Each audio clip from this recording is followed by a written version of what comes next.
Hôm nay thì tụi mình sẽ bắt đầu khởi hành từ Sài Gòn đi Vũng Tàu. Đây cũng là Hồ Chí Minh nha, nhưng mà Hồ Chí Minh 7 trước 7 sau. Hồ Chí Minh của mình đang ở. Thật ra thì cũng lúc trước thì mình cũng hay đi Vũng Tàu ha, nhưng mà cũng dạo này cũng rất là lâu rồi cũng không đi. Dạo này là mình rất là bận rộn. Giờ làm vlog mà chúng mình mới có những nơi ở Việt Nam mà lâu lắm rồi chúng mình quay trở lại. Mà bây giờ thấy mọi người đi Vũng Tàu rất là nhiều, vì cái quãng đường nó cũng không có xa như hồi xưa nữa ha. Thực ra thì ở Vũng Tàu á, thấy khi mà tìm hiểu thì thấy mọi người dạo gần đây là đi ăn uống, do là bây giờ có internet cho nên là mọi người chia sẻ rất là nhiều những cái điểm mà ăn uống vui chơi. Thì tụi mình lần này đi lại cũng thấy có nhiều món tụi mình cũng chưa được thưởng thức. Thì bây giờ chúng ta hãy bắt đầu hành trình khám phá Vũng Tàu lại từ đầu. Yeah.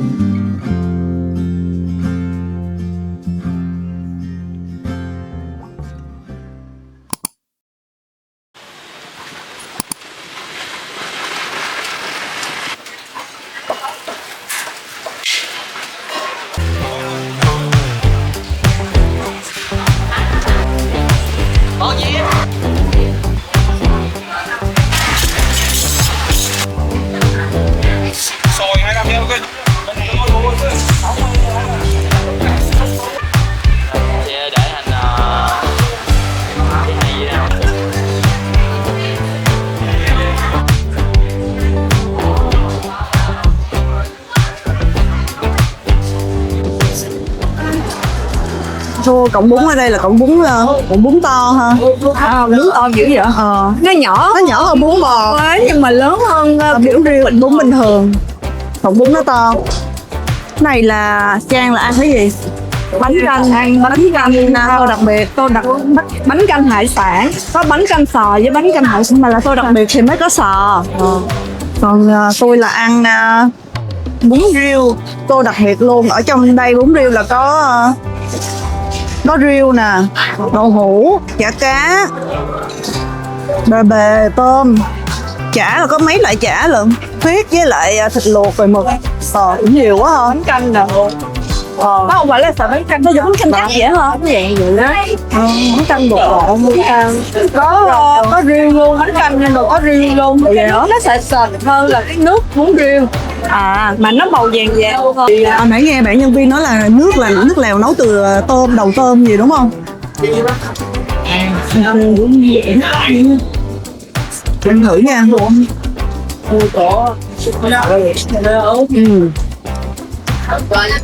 Lèo ăn cũng ok đó. Thanh. Ăn thử cái nước lèo này đi, cái nước lèo cũng thanh, nó dễ nấu thanh. Hơi ngọt xíu so với khẩu vị của Trang.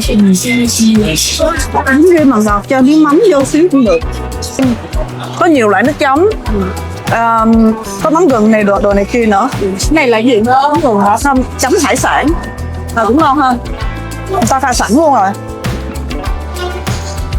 Nói chung ở đây ăn vị cũng ok, rất đông luôn hả? Đồng ăn cũng ổn, nhưng mà nói chung là mắm thì hơi ngọt hơn so với khẩu vị của Trang, giảm xíu thì các phù hợp khẩu vị Trang.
with strawberry, blueberry milk sauce.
Có cái mùi thơm đúng không?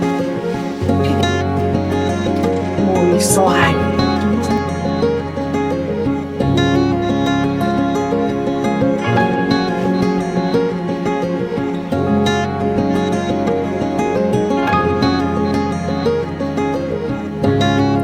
Xin chào Yến Trang và Yến Nhi. A very warm welcome from all of us at Fusion Resort Vũng Tàu.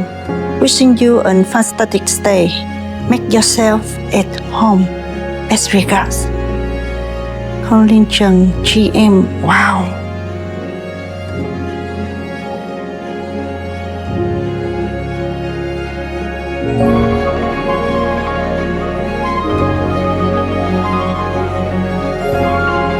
Ở đây thì mọi người rất là chu đáo luôn, làm Trang và Nhi cảm thấy rất happy bởi vì mọi người chuẩn bị nhiều quà lắm luôn.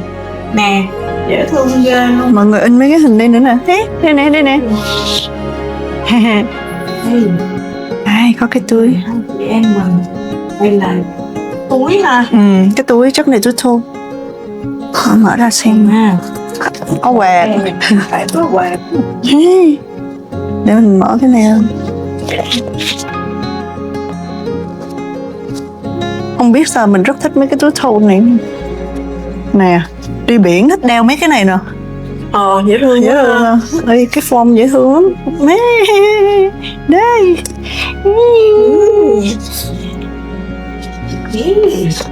Quá là chu đáo luôn.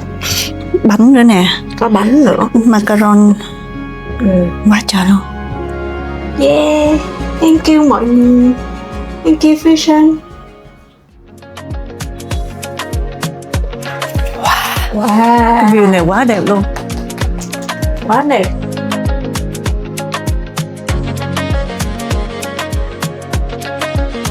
Quá đẹp luôn. Đây là sẽ view một góc biển ha. Đúng rồi. Một góc mà có cái đường này nhìn đẹp quá ha.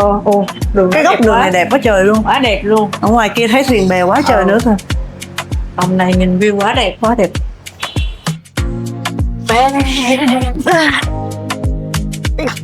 Mấy bạn quá là chu đáo luôn. Này Còn chuẩn quà bánh còn có nước dừa nữa. Cheers. Ngọt quá.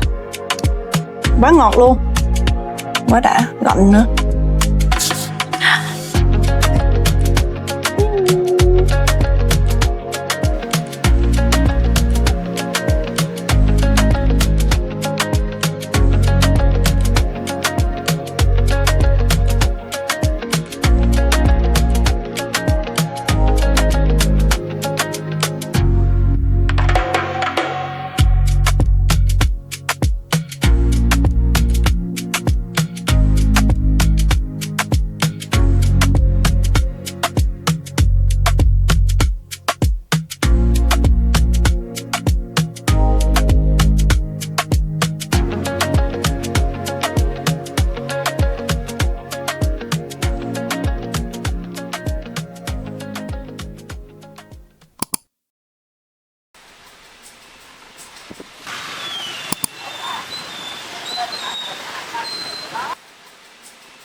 Giòn nhưng mà hợp vị. Nó hơi ngọt xíu. Rất giòn.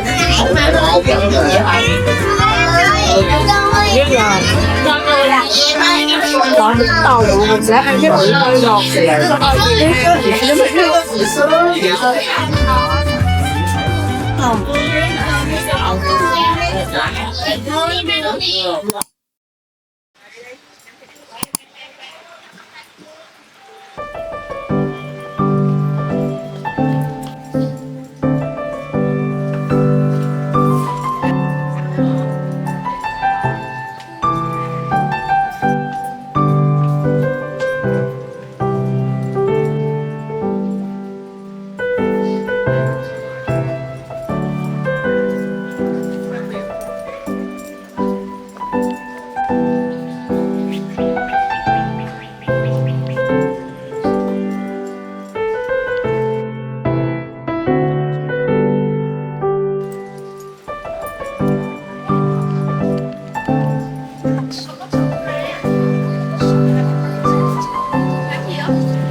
Hải quỳ đi khoai khoai giả quỳ chứ là kiểu hoa hải quỳ.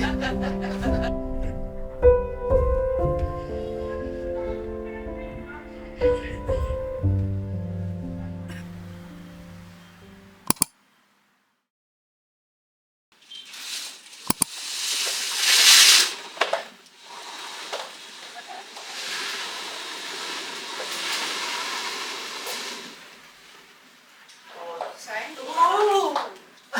Đẹp quá.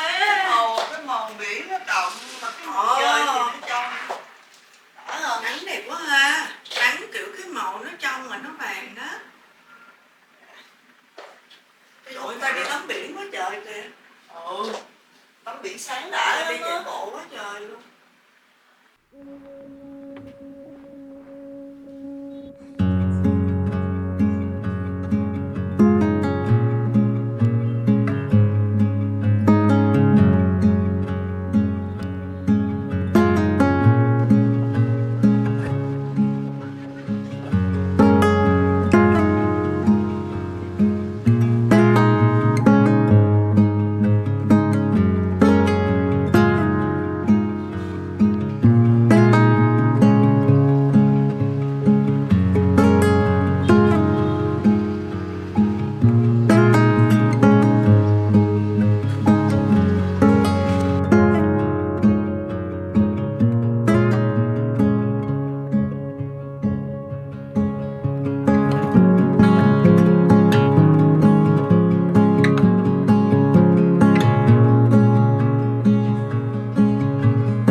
Tụi mình rất là thích cái áo được tề như thế này. We love it. Nay trời nắng đẹp quá. Qua mưa lớn giả mây. Buổi chiều hôm qua trời ơi, mưa mà nó kéo mây đen bất ngờ luôn. Không, nhưng mà nó mưa xong rồi nó thôi chứ nó không có bị mưa dài. Mà mưa lớn mà. Mưa lớn cũng sợ nha. Lát nữa là đi ăn sáng không? Ăn sáng ở tầng 19. Chỗ hôm qua giờ chiều đúng không? Xong rồi hôm qua đặt bánh tiêu rồi đó. Bánh tiêu gì đâu mà muốn ăn cũng phải đặt trước ngày. Chắc cuối tuần là nó hơi cao điểm đó thôi, đúng rồi. Chứ bình thường thì cũng đặt hết. Mà hôm qua lúc mà gọi là thấy nói là hôm qua mà muốn ăn buổi chiều là hết bánh rồi. Thì đó thì không còn nó đặt được đâu. Vậy lát nữa còn đi mấy cái quán cà phê nè. Cái điểm Chụp hình đó. nghe quyển luôn á. Nó giống như cái đường hẻm gì á.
Cái quán cơm này á, thì hai chị em mình ăn đã từ rất nhiều năm rồi. Hồi xưa là lúc còn trong nhóm mày trắng. Đi biển là nhóm hay ăn đây không?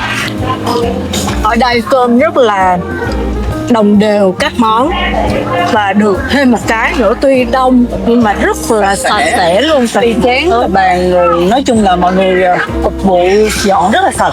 Mà ở đây là mấy cái món mà thiên về cải chua thì cải chua ở đây là cải chua ở quán tự làm luôn nha mọi người. Nhưng mà nói chung là món ăn gia đình nhưng mà nó có khẩu vị rất là riêng. Đây là món người Ở như hơi hoa hoa. Mà đặc biệt ở đây là gia đình mình cũng rất là hay đặt thau cá dứa, thau cá dứa vịt nắng để đặt về Sài Gòn được đó mọi người. Cho nên là cũng hay ăn món đó. Giá thì có vẻ hơi nhỉnh hơn một tí xíu nhưng mà cũng không phải là quá nhiều. Mà với chất lượng này mình thấy là cũng ok.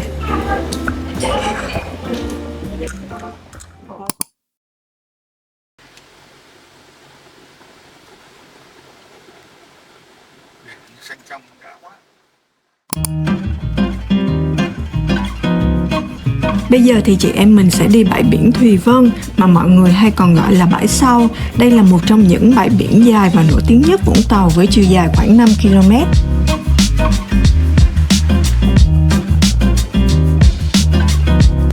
Chị em mình thấy biển Thùy Vân có cát rất là trắng, nước biển cũng rất trong và ngoài ra còn có rất là nhiều hoạt động vui chơi giải trí hấp dẫn.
Bánh tiêu đậu xanh.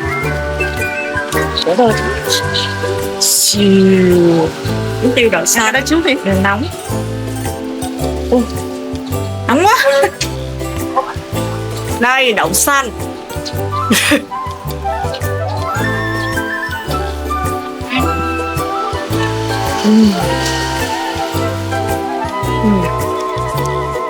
Vẫn ngon. Vẫn ngon. Ăn cái bánh mới trong lọc rất là ngon.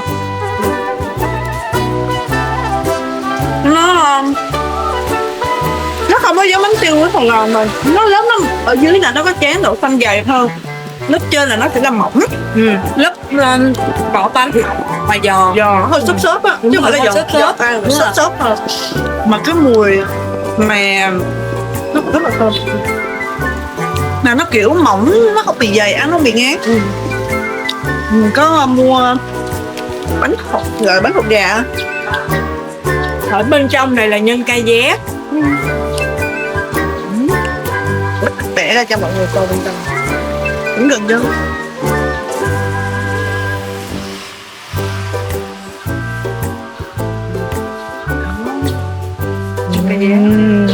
Nó nhỏ nhỏ. Sao bẻ không có ra đôi như đàng hoàng.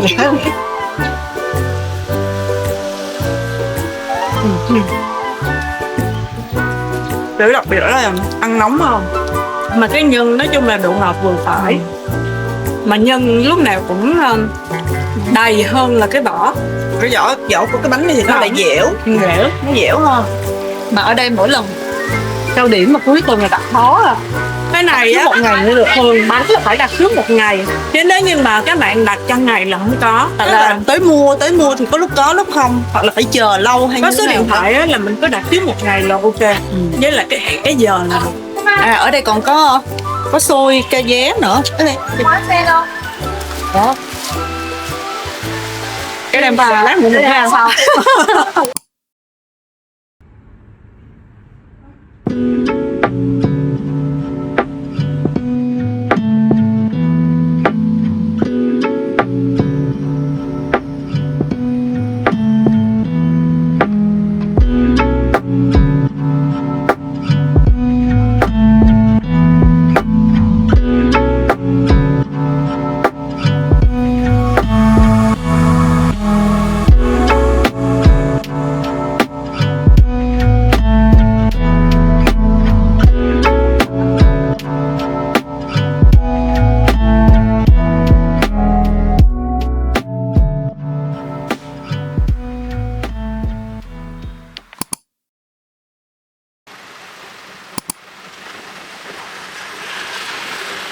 Đến Vũng Tàu thì chắc chắn là phải ăn hải sản rồi. Và lần nào thì chị em mình cũng sẽ chọn ăn tại Gành Hào. Không gian ở đây thì sẽ ngồi cạnh biển cho nên rất thoáng mát. Nhà hàng thì lại sạch sẽ và phục vụ rất chuyên nghiệp. Các món ăn ở đây thì tụi mình thấy được chọn lọc nguyên liệu khá kỹ lưỡng, cho nên là tại sao luôn giữ được vị ngon và vị tươi tự nhiên.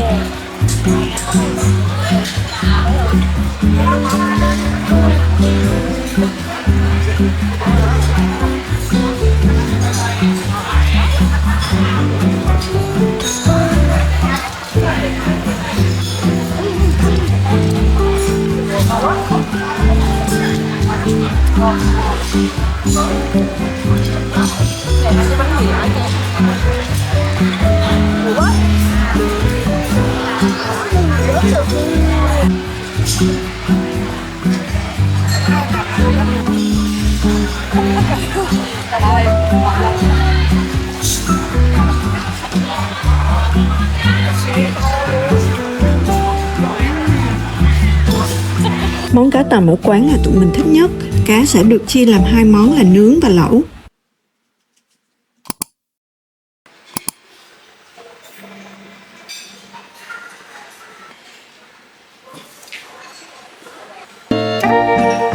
Một điều mà tụi mình thích nhất khi đi du lịch đó chính là khách sạn có đồ ăn sáng ngon. Bởi vì khi đó thì tụi mình sẽ có rất là nhiều lựa chọn và có thể ăn được nhiều món mà không cảm thấy ngán.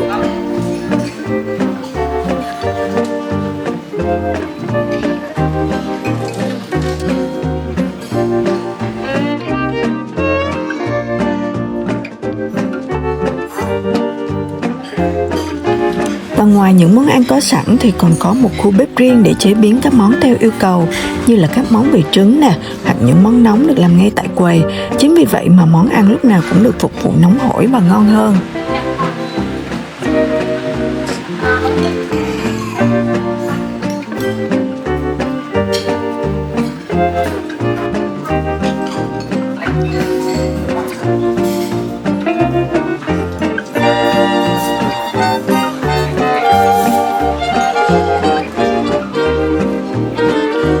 Điều chị em mình thích nhất là không gian ăn sáng vô cùng dễ chịu luôn mọi người. Dù nhà hàng khá là đông vào khung giờ cao điểm, nhưng mà vì có một chiếc view biển và núi cho nên là ngồi ăn vẫn rất là thoải mái và dễ chịu.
Vừa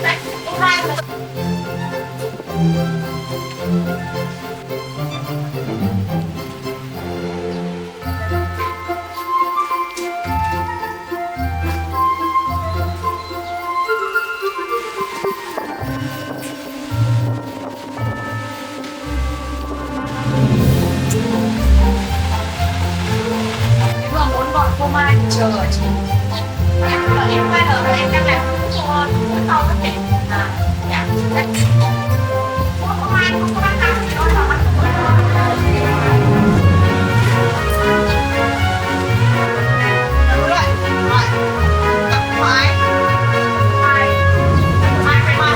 Wow, cái này là nóng hổi mới làm luôn nè mọi người. Này là bông lan phô mai. Nóng quá. Siêu Đây hấp là dẫn. hộp ở dưới á là phô mai, còn ở trên là trứng muối phô mai. Thử nha, cái này nóng tất cả ăn ngon quá. Quá thơm luôn. Đúng rồi. Trời ơi, mềm ha. Mềm không bị khô, Không bị ngọt. không bị ngọt quá. Phô mai ăn nó mặn mặn béo béo ha. Ăn nóng không rồi. Ăn nóng ngon. Cái ăn nóng quá ngon. Thử phô mai trứng muối à. Mai trứng muối là làm bánh nguội không? Trời ơi, cái bánh phô mai ngon quá.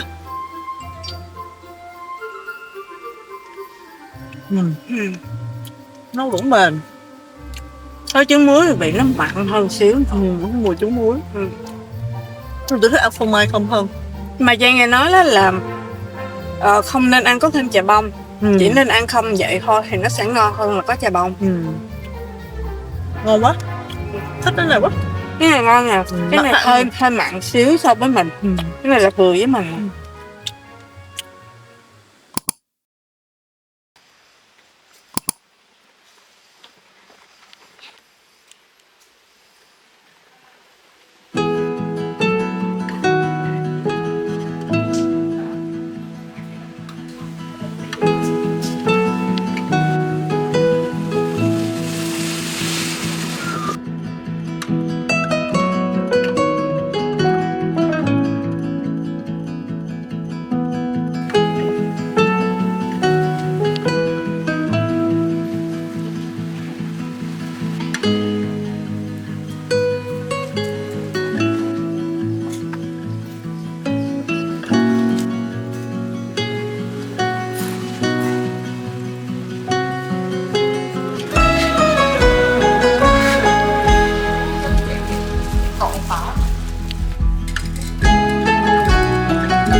Năm bịch đó là rồi em.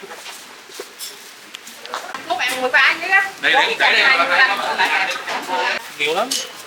Cái nào có nó quậy không?